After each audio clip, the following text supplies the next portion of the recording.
On t'a déjà jugé trop vite ? Avant de voir l'immeuble, il entendit résonner la musique. Les fenêtres du 5e étage étant ouvertes, malgré la froideur de la nuit et le vent qui soufflait en rafale, le son entraînant se répandait dans l'air. Il n'eut pas besoin d'utiliser l'interphone.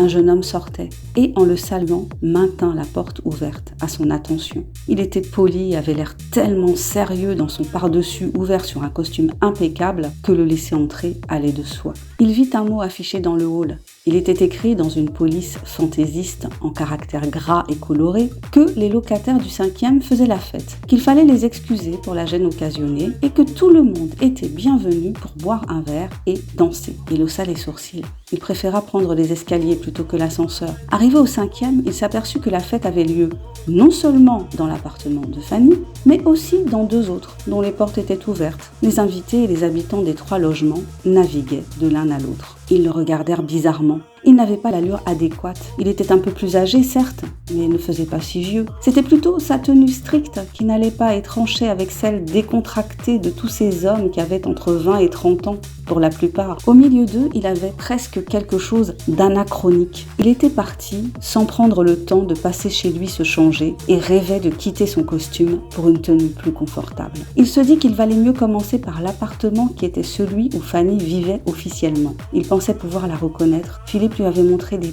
tas de photos d'elle. L'appartement grouillait de monde. C'était impressionnant de voir autant d'individus tenir dans un espace aussi restreint. Il avançait difficilement, s'excusant, jouant des coudes et des épaules, quand il entendit tout à coup le prénom de celle qu'il cherchait, scandé par des dizaines de voix s'élevant au-dessus de la musique. C'étaient des encouragements, mais il eut le pressentiment que ce n'était pas pour l'inciter à accomplir un exploit recommandable. Il se rapprocha des voix, suivant en cela un mouvement de foule. Il la reconnut immédiatement au sourire qui illuminait son visage. C'était le sourire qu'elle arborait sur les clichés que lui avait montré Philippe. Il était encore plus charmant et contagieux que sur papier glacé, mais il n'eut pas envie d'y répondre. Il fronça des sourcils désapprobateurs, tandis que ses yeux se délectaient malgré lui de chacun des mouvements de la jeune femme. Fanny était debout sur la plateforme minuscule d'un tabouret haut et dansait périlleusement, mais avec une habileté déconcertante. Elle tournait doucement, roulant des hanches au rythme de son prénom scandé. La sensualité de ses mouvements était accentuée par le short court qu'elle portait sur un collant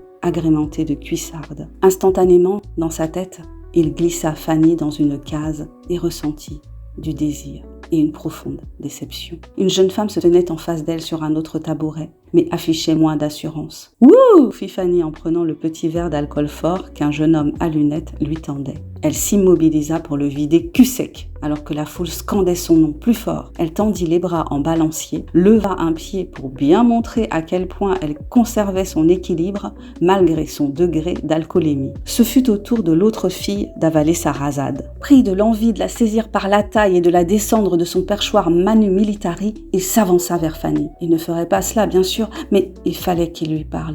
Elle tourna la tête dans sa direction. Quand leurs regards se croisèrent, ils ressentirent tous les deux une émotion particulière. Fanny ne chercha pas à mettre des mots là-dessus. Elle n'était pas fan d'éprouver ce genre de sensation en regardant un homme pour la première fois. Cela la faisait plutôt partir en courant. C'était le signe du risque d'une dépendance affective et elle détestait se sentir dépendante dans une relation amoureuse. Qu'il éprouve ce qu'il voulait. Elle avait pour habitude de ne pas s'embarquer dans quoi que ce soit qui faisait battre son cœur un peu trop vite. Ce fut sans doute pour cette raison qu'elle se comporta comme elle se comporta. Une réaction de défense pure et dure. Tu veux connaître la suite ? Tu veux savoir ce que Fanny va faire ? On se retrouve dans l'épisode 2.